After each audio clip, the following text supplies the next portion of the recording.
అంటే గత ప్రభుత్వ హయాంలో లడ్డూలో వాడేటువంటి నెయ్యి కల్తీ అయిందని, అలాగే పరకమ్మని సేవ అంటే భక్తులు భగవంతునికి సమర్పించేటువంటి కానుకలు ఏవైతే ఉన్నాయో అవి భగవంతునికి దక్కకుండా కొంతమంది కొట్టేశారని, ఆ తర్వాత శాల్వాలకు సంబంధించినటువంటి కుంభకోణాలు ఇవన్నీ బయటపడుతూ ఉన్నాయి. ఏమనిపిస్తుంది మీకు? ఏమనుకుంటుంటే అందరం కూడా కలియుగ వెంకటేశ్వర స్వామినే అందరం నమ్ముతున్నాం అండి. ఇక్కడ ఏమైపోతుందంటే హిందూ మత విశ్వాసాలని దెబ్బతీసేలాగా ఉంది అండి గత ప్రభుత్వంలో.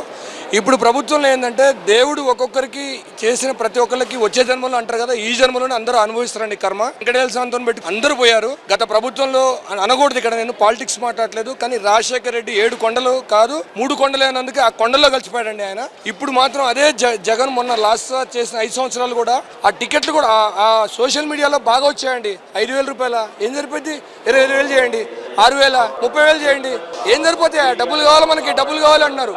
ఇప్పుడు డబ్బులు కావడం కోసం కాదండి, ప్రజలకి ఎంతవరకు మనం సేవ చేయగలుగుతాము, ఎంతవరకు మనం వాళ్ళని సంతృప్తి పరచగలం. చిన్న సమస్య వస్తే కూడా మీడియా దాకా కాదు, మనం మీడియా ముందరకు వచ్చి మీరు ధైర్యంగా మాట్లాడండి, మాకు తెలిసిద్ది అంటున్నారు ఇప్పుడున్న ప్రభుత్వం వాళ్ళు. అది మాకు నచ్చింది.